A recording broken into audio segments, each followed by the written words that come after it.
శ్రీతేజ్ ఆరోగ్య పరిస్థితి తెలుసుకోవడానికి మళ్ళీ ఇప్పుడే మన అఫీషియల్ ప్రోగ్రామ్ చూసుకొని మళ్ళీ నేను మన ఆర్టీసీ జనరల్ రామరెడ్డి గారు రావడం జరిగింది. డాక్టర్స్తో డాక్టర్ చేతన్ గారు అలాగే మేనేజ్మెంటు ప్రతి క్షణం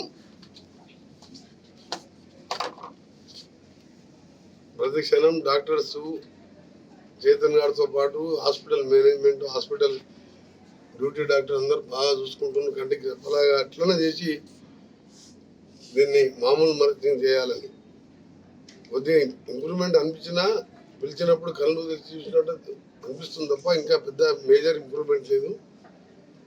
మేము ఆ దేవుని ప్రార్థించేది కానీ డాక్టర్లకు రిక్వెస్ట్ చేసేది మీరు ఏం చేసినా ఎంతో అడ్వాన్స్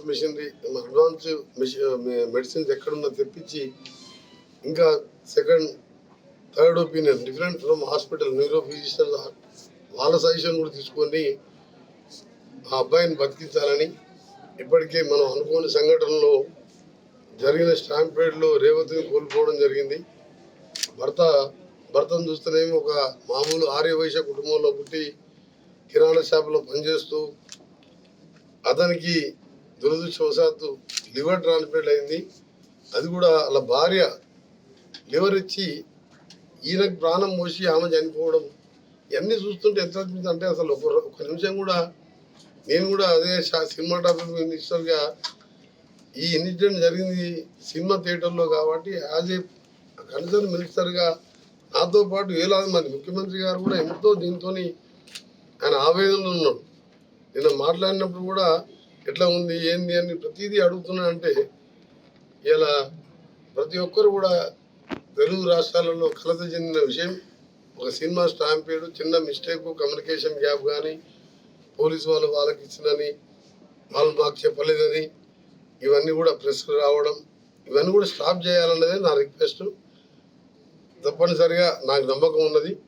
పోయిన రేవతిని తీసుకురాలేం కానీ ఆమె ఆత్మశాంతి కలగాలని భగవంతుని ప్రార్థిస్తూ వారి కుటుంబానికి ఏ లోటు రాకుండా రాష్ట్ర ప్రభుత్వం యాజ్ ఏ మినిస్టర్గా నేను మా సీఎం గారు తప్పకుండా అందుబాటులో ఉంటాం. ఇంకో అమ్మాయి ఉన్నది, అమ్మాయి చదువు ఇంకా పై చదువు చదువుతానికి కూడా సహకారం ఇస్తాం. గవర్నమెంట్ పరంగా నా పరంగా సీఎం గారు కూడా అదే చెప్పడం జరిగింది.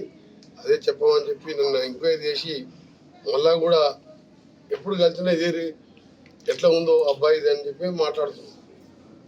అందుకని దాని గురించి ఇలా డాక్టర్ చెప్పినదండి మాకు తప్పకుండా నమ్మకం ఉన్నది, రికవర్ అవుతుందని చెప్పి ట్విట్టర్లో పెట్టాను.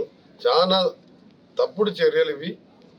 అందరికీ రిక్వెస్ట్ చేస్తున్నా, ఇది ఎవరు చేస్తున్నో ఎవరు చేపిస్తున్నో ఇవన్నీ చట్టం తన పని తాను చేసుకుంటుందని ఎవరి మీదకి ఎవరికి దాడి చేసే అవసరం పోకూడదని రిక్వెస్ట్ చేస్తున్నా. మీకు జేఏసీల పేరు మీద మీకు చేతులు జోడించి మీకు రిక్వెస్ట్ చేస్తున్నా. ఇది మంచి సాంప్రదాయం కాదు. ప్రజాస్వామ్యంలో హింసకు తావు లేదు. ఇన్సిడెంట్ జరిగితే పోలీసులు ఉండరు, కోర్టులు ఉండరు, చట్టం ఉండదు. వాళ్ళ పని వాళ్ళు చేస్తారు. కానీ ఏంది ఇది? నిన్న సీఎం గారు కూడా దాని వెంటనే రాత్రే ఖండించాను. నేను కూడా సినిమాటోగ్రఫీ మినిస్టర్గా ఖండిస్తున్నా. సినిమా ఇండస్ట్రీ వాళ్ళ జోలికి కానీ హీరోల జోలికి డైరెక్టర్లు ప్రొడ్యూసర్ ఎవరు జోలికి పోదు. వాళ్ళకి ఇంకా సపోర్ట్ చేయాలన్నది నాకు. ఇలా చిత్రపూర్ గారిలో ఓపెన్ ల్యాండ్స్ ఉన్నాయి. ఇక్కడ జూనియర్ ఆర్టిస్టులకు కానీ పేద ఆర్టిస్టులకు మంచి యాక్టర్స్ ఎంతోమంది ఇవాళ పేదరికంలో ఉన్నారు. వాళ్ళకు కూడా ఫ్లాట్స్ కట్టాలని ప్లాన్ చేస్తున్నాను నేను. అంతకుముందు పోయిన సరే టీఆర్ఎస్ గవర్నమెంట్లో ఆ నాయకులు అమ్ముకున్నారు ఫ్లాట్స్. వాళ్ళు ఉంటుంది ఇప్పటికెళ్ళా. 3 బెడ్రూమ్ ఫ్లాట్ అంటే ఒక 5 కోట్లు ఉంటుంది నానగ్రామ్. అది కాంగ్రెస్ గవర్నమెంట్లో ఇచ్చిన ల్యాండ్. అది ఆ రోజు కాంగ్రెస్ ముఖ్యమంత్రి చెన్నారెడ్డి గారు చిత్రసీమను తీసుకొస్తానికి రామారావు కోరిక మేరకు NTR studio, Annapurna studio, Ramanaidu studio, Padmalaya studio 1000 కోట్లు ఇవాళ ఆస్తులు ఇవాళ తీసుకొచ్చిన ఇండస్ట్రీ కష్టపడి ఆ ఇండస్ట్రీని ఇక్కడనే ఉంచుకుంటాం, వాళ్ళని కాపాడుకుంటాం. ఆ ప్రొడ్యూసర్ని, డైరెక్టర్లని, ఆ జూనియర్ ఆర్టిస్టుని, ఆ హీరోలని ఎవరు జోలికి పోవద్దని వారందరికీ మా పూర్తి సపోర్ట్ ఉంటుంది. మా ముఖ్యమంత్రి సపోర్ట్ ఉంటుంది. సినిమా ఇండస్ట్రీ మినిస్టర్గా నేను కూడా సీరియస్గా మీకు వార్నింగ్ ఇస్తున్నా. ఎట్టి పరిస్థితుల్లో ఎవరి దగ్గర పోయినా పోలీసులు మళ్ళీ వాళ్ళ చట్టపరంగా చర్యలు తీసుకుంటారు. దయచేసి మీరు దాని జోలికి వెళ్ళకండి. జరిగిన ఇన్సిడెంట్ అందరం కూడా బాధపడే విషయం. అందరం కలిసి ఒకటే ప్రే చేద్దాం, ఆ అబ్బాయి కోలుకొని ఆ కుటుంబానికి అందరం అండగా ఉందామని నా రిక్వెస్ట్.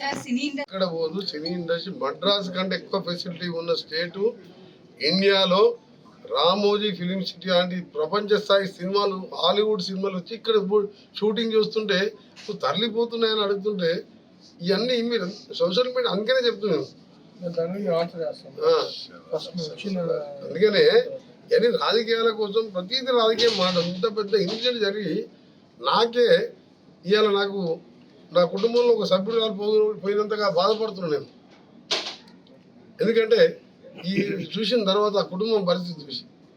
అందుకని మీరు దయచేసి ఇండస్ట్రీ, చిత్ర ఇండస్ట్రీ కాదు, ఐటీ కాదు, ఏ కానీ ఈరోజు ఇంకా స్పోర్ట్స్ స్కిల్ యూనివర్సిటీస్ కానీ హైదరాబాద్ వరల్డ్లో మేము పోటీ పడుతున్నాం. ఇలా చెప్పాలంటే అన్ని రంగాలలో కూడా ఫార్మాలో 30% America export is from Telangana. అలాంటిది డిజిటల్ లింక్ రోడ్డు తీసుకొచ్చి వరల్డ్ మ్యాప్లో ఉంచాలి అన్ని. మైక్రోసాఫ్ట్ అమెరికా తర్వాత వాళ్ళ సెకండ్ క్యాపిటల్స్ అని సెకండ్ హెడ్ ఆఫీసులు హైదరాబాద్లో పెట్టుకుంటారు. గతంలో నేను ఐటీ మినిస్టర్గా పనిచేసిన. అందుకనే ఏది ఎక్కడ పోదు. దయచేసి మీడియా వాళ్ళు కూడా ఈ స్టాఫ్ని ఇక్కడ పెట్టి మీరు కూడా అబ్బాయి బులెటిన్ ఇవ్వండి, అబ్బాయి కోలుకోవాలని మీరు ప్రే చేయండి. That's all. అంతే తప్ప అల్లు అర్జున్ ఇండివిజువల్ పేరు తీసుకోకండి. ఎవరు కావాలని చేయరు. కానీ నేను ఒకటి మాత్రం చెప్పదలుచుకున్న, గౌరవనీయులు 10 సంవత్సరాలు మంత్రిగా ఉన్న హరీష్ రావు గారు, కేటీఆర్ గారు కానీ, బండి సంజయ్ గారు కానీ, కిషన్ రెడ్డి కానీ, లక్ష్మణ్ ఎంపీ కానీ, మీరు వివిధ హోదాలలో ఉన్నారు. మీరు దీన్ని ఏదో సినిమా ఇండస్ట్రీకి అల్లు అర్జున్ని మేము డిఫేమ్ చేస్తున్నామేమో, అల్లు అర్జున్ చెప్పడం తప్పు. ఆ విధంగా మాట్లాడడం ఎట్లా మాటలు వస్తున్నాయి మీకు అర్థమవుతలేదు. మేము ఎవరిని తప్పు పడుతున్నాం ఇక్కడ. జరుగుని సినిమా హీరోని చూడాలని చిన్నపిల్లలకు కానీ పెద్దోళ్ళకు కానీ క్రేజీ చూడాలనిపిస్తుంది. స్టాంపేడ్లో బౌన్సర్లు పోలీసులు కూడా కంట్రోల్ చేయని విధంగా వచ్చిండ్రు. చెప్పినప్పుడు పోలేదని చెప్పి పోలీసు వాళ్ళు ఇచ్చిన రిపోర్ట్ సీఎం గారు అసెంబ్లీలో ప్రవేశపెట్టడం, అక్బరుద్దీన్ గారు అడగడం, దానికి సమాధానం చెప్పండి. దాన్ని మీరు గోరంతలు కొండంతలుగా చేసి విపరీతంగా మాట్లాడద్దు. ఇది అంతా కూడా మేము మొన్ననే నేను రావడం జరిగింది. ఇమీడియట్గా సీఎం గారు చెప్పగానే సీఎం గారితో పాటు అంతమంది డాక్టర్లతో మాట్లాడుతున్నాం. ఇలా సినిమా ప్రొడ్యూసర్ గారు కూడా స్వయంగా రోజు నాతో మాట్లాడుతున్నాం. మాకు నిజంగా కూడా 15 రోజులకి వెళ్ళి మాకు సినిమాకు మేము డబ్బుల కోసం కాదు, ఆ వృత్తిలో ఉన్నాం కాబట్టి ఎన్నో సినిమాలు తీసినాం. కొన్నిట్లో లాస్ వస్తుంది, ప్రాఫిట్ వస్తుంది, పైసలు ముఖ్యం కాదు మాకు అని. ఒక మేము తీసిన మా ప్రొడక్షన్లో ఒక అమ్మాయి చనిపోవడం, ఒక రేవతి చనిపోవడం మనసు తెలిసిందని చెప్పి వారు ఇప్పుడే నేను వస్తుంటేనే వారు ఎక్కడ కలవడం జరిగింది. అంటే ఓపెన్గా వాళ్ళే మేము అడగలేదు. వాళ్ళు ఏదో ప్రతి ఒక్కరిని బాధ కలిగించే విషయంలో రాజకీయాలు జోడించొద్దని మాత్రం అన్ని పార్టీలో ముఖ్యం చెప్తున్నా. మీరు అల్లు అర్జున్ సపోర్ట్ చేసిన, మీ అల్లు అర్జున్ గారు వాళ్ళన్నా వాళ్ళ ఫాదర్ అన్నా వారు తీసిన ఆహా ఇలా తెలుగు మూవీ, దాంతో ఎంతోమంది తెలుగు రాష్ట్రాల్లో ప్రజలు మంచిగా ఎంజాయ్ చేస్తున్నారు. వాళ్ళకు మంచి పేద ప్రజలు మల్టీప్లెక్స్లలో ఎంజాయ్, బయట హోటల్స్ పోలేని వాళ్ళు పేద ప్రజల కోసం మంచి ఛానల్ పెట్టినారు. అలాంటి వారి కోసం వాళ్ళ మూవీ అడిగినప్పుడు కూడా మేము అన్ని ఫెసిలిటీస్ ఇచ్చినాం, అన్ని బెనిఫిట్స్ ఇచ్చినాం. మీరు రాజకీయం చేసి అట్లా చెప్పడం మీ రాజకీయ నిదర్శనానికి, మీ అజ్ఞానానికి నాకు బాధ అనిపిస్తుంది. ఈ ఇన్సిడెంట్లో మీరు కాంగ్రెస్ పార్టీని తీసుకొచ్చి ఈ పార్టీని తీసుకొచ్చి మాట్లాడడం తప్పది. జరగని సంఘటన జరిగింది, అందరం బాధపడుతున్నాం. కామన్ మ్యాన్, రాజకీయ పార్టీలు కాదు. దయచేసి ఇక్కడికన్నా ఫుల్ స్టాప్ పెట్టమని విజ్ఞప్తి చేస్తున్నాను. నేను అనుకోని సంఘటన జరిగినప్పుడు డెస్టినీ దేవుడు అట్లా రాసి పెట్టిందని, రేవతి నా కళ్ళ ముందర చనిపోయి భర్తను బతికించిందంటే అందరం ఏడుస్తున్నాం. ఒక సిఐ అన్నాడు ఇవ్వాలి నిన్న, 15 నా చేతుల్లో చచ్చిపోయింది, నాకు ఏడుపు వస్తుంది, నాకు 15 రోజులకి నిద్ర పడుతుంది.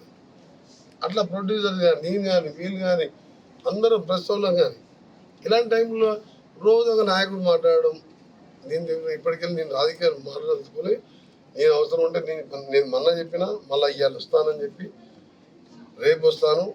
తప్పకుండా నేను బాధ్యతగా తీసుకుంటాను. గవర్నమెంట్తో పాటు ఆ పిల్లల్ని చదివించే బాధ్యత కూడా నాదేనని చెప్పి మొన్న చెప్పాను.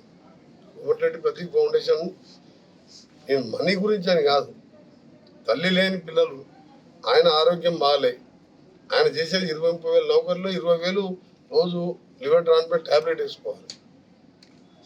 తప్పకుండా కుటుంబాన్ని ఆదుకుంటాం.